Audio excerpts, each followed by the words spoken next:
Then, has you gillior chlointin Nua-libearalas ans na naiachgan ans na lion and show? How heen you know rounds he on an Nua-liberalas agus canon on an Èirinn, and no good so you beckon did you how an Nua-liberalas? Well, she felt nach no ideolas economical gehaun is hij kielig no a ra nach behorgen staat van sas aan een policy en social geïre voor ko you agus nach behorgen staat wo gesondertje Donnchadh Sneddon son an luchobroch ma han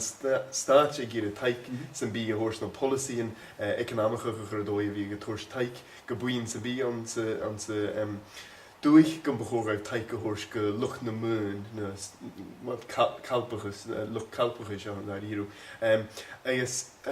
sin na achrige moor van de waan raies het zo. Als ik een neo-liberalism maar zo'n project politicach aan zijn schakeden really Thatcher gus Reagan maar sin aan ik begin is Asian. Is Raisin va keensin is amount in daar na cogug is va sin galager of well en staatje Donnchadh Sneddon is a fake taike horsken na dunje boche aan zijn doig aan zijn korsnjoch ach han neo-liberals geturen nation hij gra kan behoor staatje taike horske ge bankigen agus grievig moor maar gebied ach action nach behoor barach na chinien. So, maar could be een staat bij het taich die company in Mora agus we look moin maar so wel is heb er een akter ja in kielige je heide rienu well is kindje wel a galore is simpel noun is toch een is volle shakers aan 'n woordregime sin gun de hacher aan krienig no stein economical voor je dicht blinigen is en dat is a hoch is Leis sin hacker aan Beul na bankigen is mar sin deachan sáflach agus sé jo is impler an sin ideole seo gachar an gríomh go na stáin an an Joorpa agus Americas mar sin go i ggéire taike horsken na bankigen a go i ggéire hí toors bailouts go luchtopbruch go gunne a caall an dréken nó dad san bí mar sin can door na bankigen gesonrigtje an taike agus na billionen genotiken von staatje agus mar sin von na dunne well avich an doe gan show agus an Èirinn agus an kudjoch. So sin an exemplar a Sharehound ha gelorelle burn ra kudjoch mun dói ha Nua-liberals skris no milligien of na hunien opbruch no Cúrd agus gevel there vorchen fiche triche blinigen gevel na harven a han sasant antu sin krine gemoor agus choig sin an se Britten mar ha fisse genulje is doch nur va an George an strie der Thatcher agus na hunien son na miners is mar sin agus hacher an unrod an an ummedoch do helle. So ha geloor gin stúshoir hi tachers na ha an George balance of power mar gebi ag ahrechug von lucht opbruch go lucht na moon. Is een beetje takers gehad aan de Belgian Mora, als je maar glasig is Lunain is Balachlia, no, wil het tors boeien uit je kanalen kunt je. Joe gist dan is is maar striken en als in het München naar Rodden show le kalpen dus economists is München als je know je takers dan in Londen onze city maar kan be Wall Street agus gebe. Ach is kindje gewel boei later boei nach big iets nu skieren immelig kudjach is kan an ranse ha mi hene gene ons an allhai an Dunedin an draster son a PhD has sin goidir a bhui a bhaige seo na skieren geeltach an in Èirinn agus mar a deach an taik staatje a bheit sin a fain bo well roon chrínig hoisig an davis a hoch gun deach an taik sin a jaar gemoor so chawl an well ha culture HIE an seach údras na gaelfach an in Èirinn chawl trífichen sa coig déag gan vodjas acha bach an teich blinigen agus an rein realtas a coid is dé na skieren gaelach an in Èirinn chawl sin trífichen sa deich gan muinechug no gan erige de wachasin agus geloor op an elemar sin. agus rodile sin can nuair ha sgìrean a ha boch agus imimeach coiú fiús nuair ha an well an economy a dul gama nuair ha críneach mór ann ha fiús nes mis ann sa sgìrean imimeacha a hana seo. So is cínteach a nimi hoiolacha mar a hair tachar son an alabach ha mi léolacha siachig na Èirinn agus sé buí lévór ag na policy an nua-liberalach seo a hachar. Sé buig lévór hanan sin na sgìrean farvel Gàidhlig na Èirinn hast ann mar canan lahiol. sé agus sin an dói crí a chusper agam héin son trachas PhD am bhí coid ar Còmhradh well ciamar dhearbhas na tlachíon canan scás an críneach seo agus na policy agus sin rud a ha cudramach nó nua-liberalalas go bhí sin sin ged a hachar an críneach mór seo an bhuiich an 10 blianachan ha na policy an economic seo policy nua-liberalach fás nas láitir an buaidh a dhéanann sin agus haid hast well had a cumul dul leis an model seo mar go bíag an Èirinn agus an Subtitles agus na stáitsin agus eile cuideach. Is a bheil aircin a tíana clachíon canin ans na sgìrean seo an Èirinn? Go mí orsta nach an cúnta slúig a hánig amach an well an nurí bheit sealtain gur críneach mór bh an 2 blianach an soidir dhearbhas a 1 agus dhearbhas a 6 gun de hitch armh luchtláirst láithil Gàidhlig na Èirinn 1.2 so 1.2 as a chéad bh an 2 blianachan. So sé críneach lévór a hana sin an úne léveig agus sin mar a thuirs mé a chionscró daine ar dríochanacha ar chaáil agus haid a fallh ag obrach an Alba agus Sasan agus na Stáitsin agus Austrrálias mar sin agus cuideach gon de chaáil sin golóir gon na scéimic an taith go bhabhas a bhí annar son seoirse sculptin áríich agus mar sin tro bhín Gàidhlig na Èirinn agus mar sin gon de chaáil sin golóir gon na rudan sin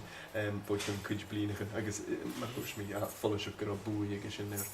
clachíon canan. Is a thuirs buaidh cuideach éad bethe na sgìrean seo cuideach go thuh mar a siamplar Batacanáisic agus stú mar sin cuideach. So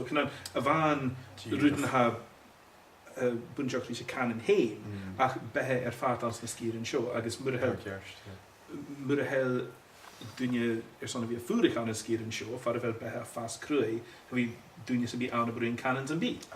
Díirech agus mar ha lucht planning canan na duine ha scríomh ar chuspur seo agus policy canans mar sin ha diliarágar an rud is cudramíche son canan nó min canan sa bí chum bio sin go bhí sin na cuasanneach an sa bhile canan seo gabrín go bhí sin gan cumul sin bio agus mar a thuirstú críneach lévór a tachar seo se biohalach nó nádar na cuasanneach an seo agus sé tribleid mhór a hana sin san a canan. So mar sin nuair a hasin na coiad mar ha críneach a bhí a tían an ar a chanan Gàidhlig na Èirinn nó Gàidhlig na Halapa nó caint an eile. Chinna na rútan seo díirich a takarst. Haid a takarst scás go bhfuil airichin na tían struchtúr economicach na sgìre ha a tían scás go bhfuil policy an rialtas a alientan a model nua-liberalalas mar a thuirstú. Agus mar sin nuair a ha sin na beaga well ciamar a súlan goin a bheothach a dhéanú ans na canan seo. Chabú chóir goin a bhí díirich a coiad a canan mar rút fá lé ach mar fárs sin system economicach agus socialta ans an dúigh sin. How cearsta bhó sin saon díirich mar ha agus sinna cílacha well na bheachta agus ans na seoirse beachan a bhí ag Misneachd an seo agus an Èirinn cuideach maithe sin i ggéirí ath-neartachadh go canan a thuirst chur an gríomh an sgìrean Gaelach an Alba nó Èirinn nó go bé áit eile go bhfuil goach chudramach go bhí sin na coiad ar dóin eile son an economy well tlachug mar go bhí agus rud a go maithíonn sin rósa sin na dóin a hachas an son seoirse economy eile alternative mar go bhí a chrúcha an dúig na basca agus chuid gan rud an haid a déanú sin ag go lenaí an na policy an nua-liberalach a seo. Son mar sin simpler is tá lumsa sin mandragán agus sin seo sé workers cooperative a hain ach an a dúig na bascach agus had léad le bhór han éirbal beaga an seo han na mílsin Jagréine mas má méid se barachar 3 míle Jagréine ag oparán agus haid a cruúchug dríochan golóir agus ha thulaáil a tachars tróhíon na bascís an cána nach a héin agus ha insinach a chions well, ungin rud an a tachar leis an Neo-liberals sin go bhí na daine barstach luch na mún a fás fat an nes barstach is mar sin chun go bhfuil se pay differentials le bhór an bearn an mór idir na daine a fáin ar san paig. Agus an an mandragán had a go lenaí sin agus ha bhór thula daine a fáin an paig an áramh de airigid ag deireadh na seachcin agus haid a déanú thulaáil an dói democratach haid a bhótaigh ar san ciamar sin ag déanú rudan an sa bhíon seo an sa gríomhachas hain agus ha tuairt an cuach gon luchgobrach a ha gobar anna sin agus sin go maithe a dhearach se gon seir se dói nua-liberalach a well ma ha sin tuairt céad gon duine bearstach luch na mún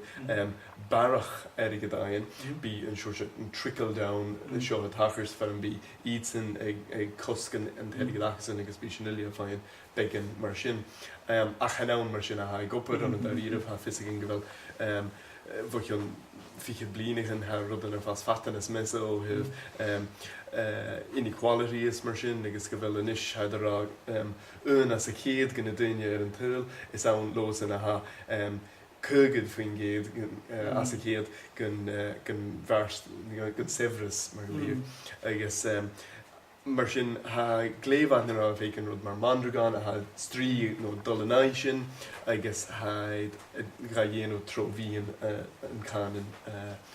cánan ach a héin chuideach. Dus a sin go maith a dhealachta mar a ha company in móra internationalta an an cohexa nua-liberalach is a gopa. Far na chéil mar a siemplar uair an óprach díalteach ag lucoprach an company in far na chéil cuach san bí arca an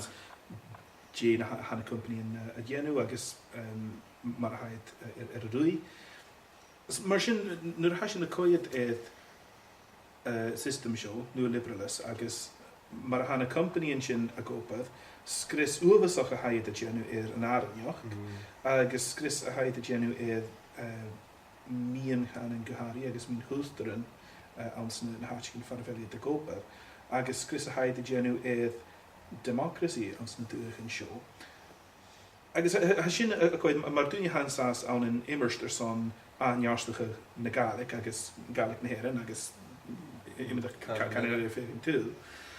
Go bhí sin an sás an strí a nuí na system in sin a dhéanú crón uavasach iad chan an a bhain ina canan ach ina canan mar fárs gin súl agus gin díirech.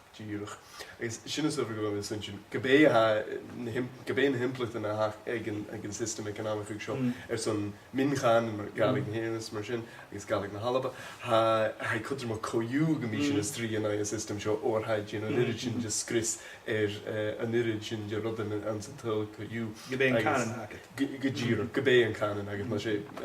gil nó géal a hanna haas tribligin agus le cúnantan le úrin nach el stéitse agus dréchan an nach el cuach san bí agad nó nach el géirí dhéanú an daíú agus sinne an an Misneachd Dhùn Èideann go na chóir an strí an é seo ar son na Gàidhlig agus ar son uimhrean eile chuideach. So mar sin sin a chuid ar strí a nuí neo-liberalachas mar páistin strí ar son na Gàidhlig agus a strí ar son na Gàidhlig mar páistin strí a nuí neo-liberalism. Sin slúg ar más an Misneach sin. Mar sin a chuid ar strí a nuí neo-liberalachas mar páistin strí ar son na Gàidhlig